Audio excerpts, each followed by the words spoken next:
You finally found it. After years and years of struggle and torment, there it lies, just beyond the horizon, a beautiful, golden tree. You've been looking for this tree longer than anything. Others have tried, sure, but they gave up. Of course they did. You knew they would stop because they have wives and children at home, but shackles like that could never bind you. Not when the thrill of discovery is so beautiful. You take a deep breath. There it is, the heart tree. Tell the child the flame is hot all you like. It takes being burned to know. You think back on your father's words as you walk up the tree. It's night now, and the sounds of the forest calm you as you walk. You spit on the ground at that memory. He was a coward, and when he hears about what you just found, he'll beg you to come back to the family. Your daughter will beg you to come home. The tree is colossal, and its leaves create a shadow that stretches over half the forest. You look down, and the grass is dying. The closer you get to the tree, the weaker the grass becomes. What majesty! You think nature itself bows to the heart tree. You walk closer and closer. You reach the base of the tree, and you look over the forest. If only Father could see you now, he would be so proud. A fruit falls down from the tree, right in front of your feet. You look down and pick it up, examine it. It resembles the fruit from your homeland, but it's perfectly white and ripe to bursting. You look down at it, and you stuff it into your pack. You'll save it for your daughter as a gift. You unpack your biologist tools and set up camp and bask in the beautiful night underneath the heart tree. You wake up to the fruit right in front of you, and there's a bite taken out of it. You raise an eyebrow. You never ate that. You finish the rest of the fruit. No harm in being thorough. At the foot of the tree, you take samples for research. Seed density, root strength, porosity. These findings will make you God on earth back home. You take your time. You didn't get all this way by rushing, and while you work, you think to yourself, this tree is beautiful, is it not? You almost miswrite a calculation with how mesmerized you are. Its leaves and branches. You keep going, still blinded by the tree's beauty, its radiance. Night falls, and your data is collected. You pack up your tools and your camp and sigh. It's time to go home. You strap on your pack and turn away. But wait, why does that feel so wrong? You turn back to the tree. Perhaps one more day of studying it will do you good. After all, you didn't get all this way by rushing. Research the next day goes well, but if you're being honest, you didn't take a single sample. How could you, when the fruit is so beautiful? You stuff your face as you think about it. Think about her, you're sure. She's so stunning. Each leaf, each piece of bark, as if God had carved her before anything else. What a splendid creation. Later that night, you vaguely remember wanting to submit these findings to the world, but her beauty quickly reminds you what's important in life.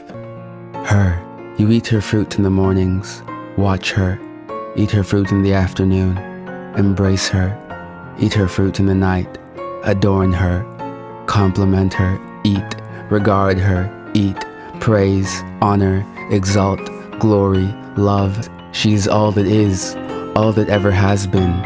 She completes you like nothing else before, and nothing after. There is no after her. She is a circle, and at her side is where you belong, where you've always belonged. Who are you? Who were you? Who will you be? Hers.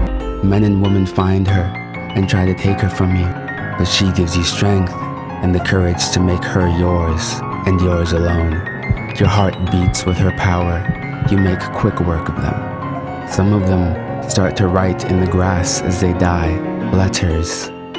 B, you end her. U, you consume him. R, you descend upon him with the fury. You look the same and sound the same, for she has sustained you. As you regard her beauty this day, you hear a rustle in the bush, and you turn, angry to have to look away from her, and you see a woman, old and gray. She looks at you and smiles. "I finally found you," she says. You regard the strange creature. You can't even understand what it said. The human language fled long ago, but still, it speaks. "Father," it says, "I've missed you so."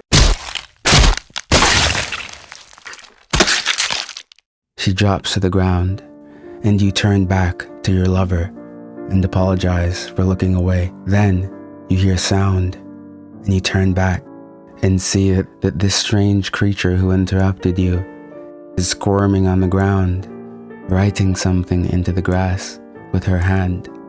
You walk up and look down. N. You look at the other letters and realize what they've been spelling. Burn. The creature squirms beneath your feet, and you finish the job. Later that night, you think about the strange thing that spoke to you earlier. What sort of moment was that, you think? How dare that creature interrupt you? A memory flashes at the corner of your mind, but it's suppressed by some strange power. Oh, you realize, not strange at all. It's her. She's protecting you. You look up at her and smile, and you sleep happily.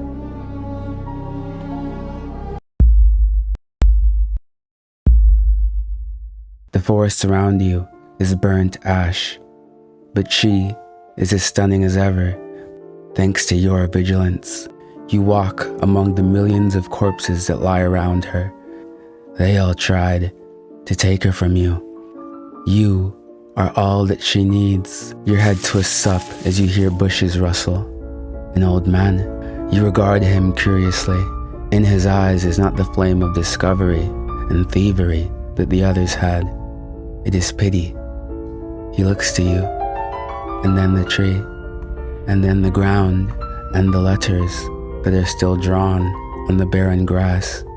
Burn. He looks back to you, and sadness appears on his face. He reaches into his pack and brings out an arrow. He notches it toward you, and the blue fire appears on the arrow's edge. Your eyes go wide as the arrow flies through the air and lodges into her trunk. You snarl, angry, and lunge at him. But wait, she's burning. She needs you. A tear drops from the old man's eyes as you turn away from him and run back to her.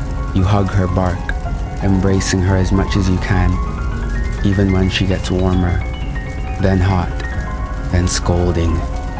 As the fire consumes her, you smile. The ancient flame starts to burn everything about her, from leaves to fruit to bark. She's fading, but you hold on.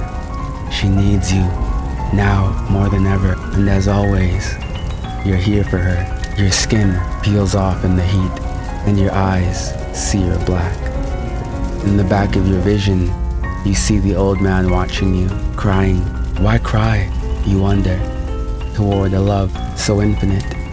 We transcend this plane. You look up as your body starts to melt into the Creator's flames. And finally, after all these years, she smiles back. You're sure of it. The flame is hot. Like this video and comment if you enjoyed the story.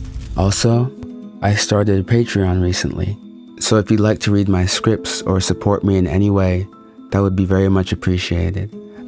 Also, join the Discord. We have fun there.